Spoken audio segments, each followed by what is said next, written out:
연세대학교 세브란스 병원의 김중선입니다. 제가 오늘 말씀드릴 내용은 이제 마이트랄 클립에 관한 내용이고요. 어떤 환자가 가장 적절할지, 그다음에 현재까지의 좀 저희의 경험을 좀 같이 공유를 해보고자 합니다. 저의 디스클로저입니다. 보시는 바와 같이 이런 여러 가지 스트럭처럴 인터벤션이 굉장히 많은 발전과 이런 케이스 수의 어떤 증가가 10년간에 걸쳐서 굉장히 많이 일어나고 있습니다. 특히 여기 보시면은 노란색이 이제 타비에 해당이 되는 거고요. 여기 보면은 녹색으로 표시된 게 이제 마이트랄 밸브의 퍼큐테니스 인터벤션에 관한 내용입니다. 여기 보시면은 2016년은 굉장히 그렇게 많지는 않았지만 2026년에는 한 5만 건, 전 세계적으로 5만 건 정도가 시행될 거라고 현재 예측을 하고 있습니다.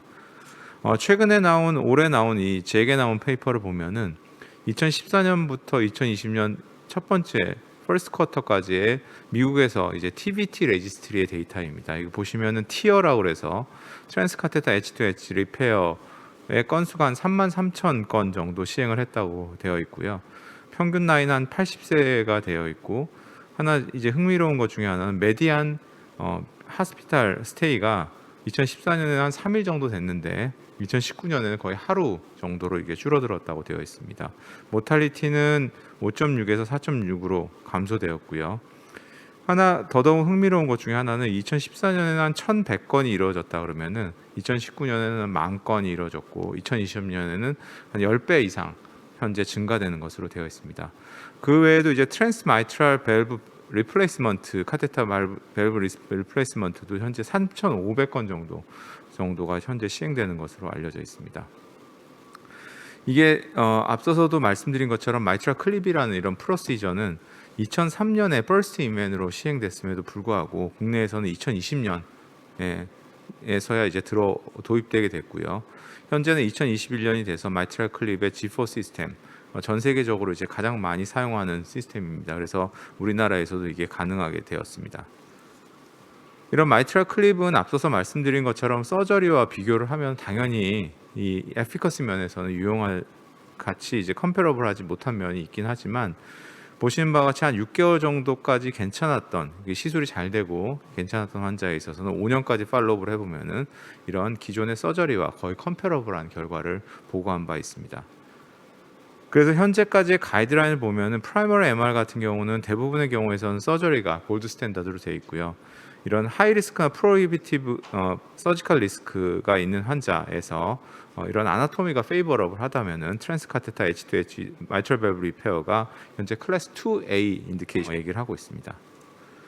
이렇게 나온 근거 중에 하나는 특히 DMR이나 펑셔널 MR이 이제 얘기가 되고 있는데, DMR이 주로 이제 된 에베레스트 2 트라이얼의 서브그룹 어널리시스를 보면은 나이가 70세 이상이거나 펑셔널 MR이거나 EF가 60%가 안 되는 이런 환자에서는 서저리와 굉장히 컴패러블한 리절트를 보였다라는 점을 들어서 이렇게 좀 더 고위험군으로 가면 갈수록 이런 서저리와 굉장히 컴패러블한 결과를 가질 수 있음을 이제 보여준 결과가 되겠습니다.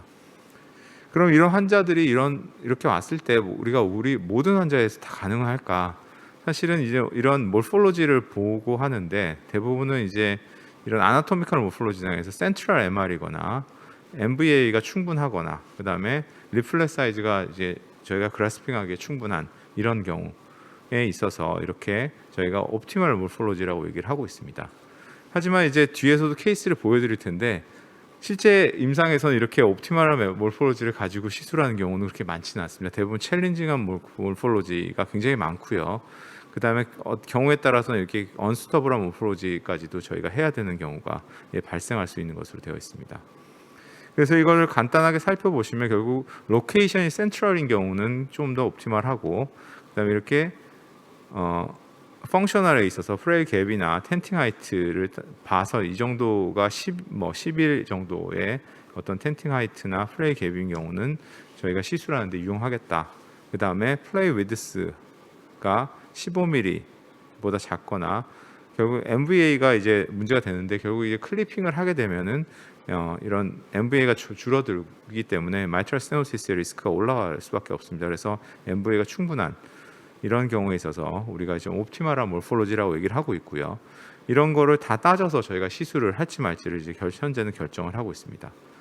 그래 실제 디제너레이티브 케이스인데 이스케믹 하트 디지즈고 캐비지와 PCI를 받았던 환자입니다. 그래서 LV and 시스톨릭 디멘전이 41 정도, 이젝션 프랙션 55% 정도 됐고요. 시비어 엑센트릭 MR이 있었습니다. MR의 원인은 PML 프로랩스로 인한 코다 럽처로 생각되었던 환자고요.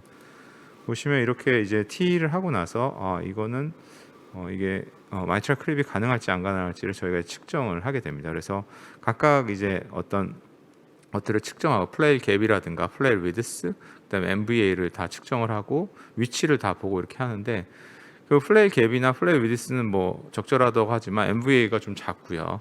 그다음에 결국에 센트럴이 아니기 때문에 결국 챌린지가 몰폴로지에 해당되는 케이스였습니다. 이 환자 같은 경우는 이제 수술하기에는 굉장히 좀 서지컬 리스크가 굉장히 높았기 때문에 저희가 클립을 해서 다행히 하나의 클립으로 이렇게 MR을 이렇게 시그니피컨트하게 줄였을 수 있는 이런 케이스가 되겠습니다.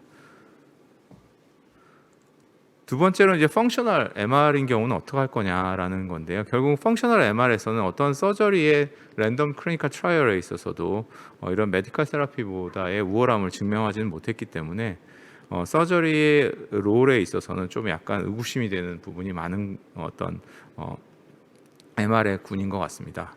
그러던 중에 이제 코앱 트라이얼이 나오면서 이렇게 트랜스카테타 H2H 리페어에 대한 어떤 시술적인 방법이 부각이 되었고요. 특히나 여기 보시면은 EF가 50 미만이고 맥시멀 GDMT를 했음에도 불구하고 증상이 남아 있고, 그다음에 마이트랄 밸브 아나토미가 페이버러블하고, 특히나 이젝션 프랙션이 20에서 50%, LVN 시스톨릭 디멘전이 70mm 이하, 그다음에 펄머널 아트리 시스톨 프레셔가 70mm 머큐리 이하인 경우, 이게 바로 이제 코압 크라이테리아인데요.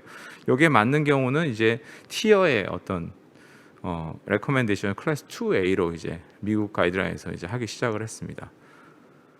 결국은 이제 뭐 여기 계신 여러 선생님들도 잘 아시겠지만 뭐 저는 주로 이제 인터벤션 하는 사람이라서 MR 환자를 많이 보지는 않았는데, 결국 MR 자체는 결국 어떤 패솔로직 LV 리모델링을 또 가속화시켜서 MR을 더 나쁘게 만드는 이런 비셔스 사이클의 어떤 하나의 원인으로 알려져 있습니다. 그래서 이렇게 정말로 그러면 이런 어떤 벤트리클이라는 마이오카디움을 치료를 하긴 해야 되지만 이런 MR을 치료하는 데 있어서도 굉장히 중요한 어떤 포션이 있다라고 현재까지는 알려져 있습니다. 그래서 기존에 이제 MR에 대해서 펑셔널 MR에 대해서 마이트랄 FR 스터디나 코압 트라이얼 같은 경우에 있어서 이런 마이트랄 클립과 메디컬 세라피를 군과 그다음에 메디컬 세라피를 이렇게 비교한 이런 연구를 보면은 두 연구 결과가 좀 다 상이하게 나왔습니다. 다행히도 이제 코압 트라이얼의 결과가 이제 이렇게 마이트랄 클립이 GDMT한 언론 그룹보다 이제 시그니피컨트하게 데스와 하펠리어로는 하스피탈리티를 줄여줬기 때문에 이거를 근거로 해서 아까 말씀드린 이런 가이드라인이 이제 개정하게 될 계기가 되겠습니다. 더더군다나 최근에 이제 이런 스터디가 이제 1년 결과가 3년까지 연장을 해도 보시는 바와 같이 두 커브가 다이버지가 되면서 이런 서바이벌이나 이런 베네핏이 더 우월하게 나온 소견을 관찰함을 통해서 롱텀하게도 이러한 마이트랄 클립 이런 프로시저를 통한 이득을 가질 수 있음을 이제 보여준 바가 있습니다. 이에 따라서 유럽 가이드라인도 거의 비슷하게 이제 현재 레코멘데이션 하고 있고요. 결국은 이런 충분한 GDMT를 했음에도 불구하고 이 코압 트라이얼을 맞는 환자에서 증상이 남아 있다 그러면은 이런 트랜스카테타 마이트랄 밸브 H2H 리페어를 권고한다라고 얘기를 하고 있습니다.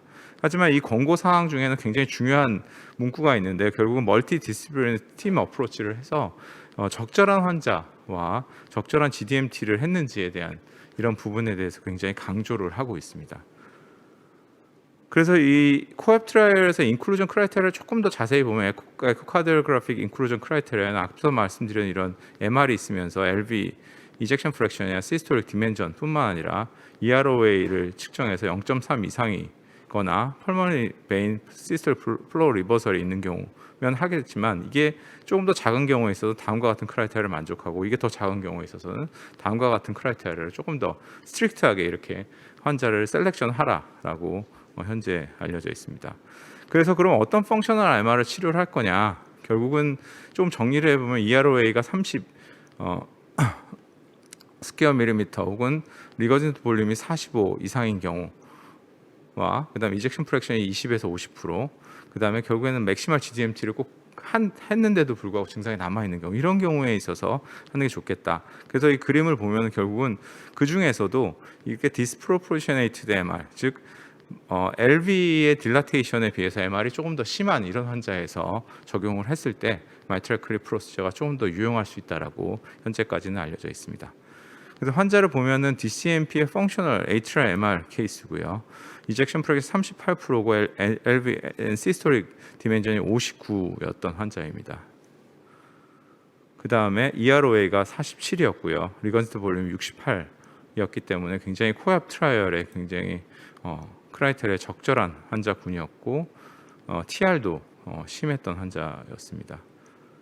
그래서 MR이 굉장히 심했기 때문에 이 환자를 어떻게 할까 고민을 하다가 역시 여러 가지 크라이테리아를 저희가 텐팅 하이트나 코압테이션 랭스, PML 랭스는 굉장히 다 현재 아나토미컬하게 페이러블한 쪽에 해당이 되었고요.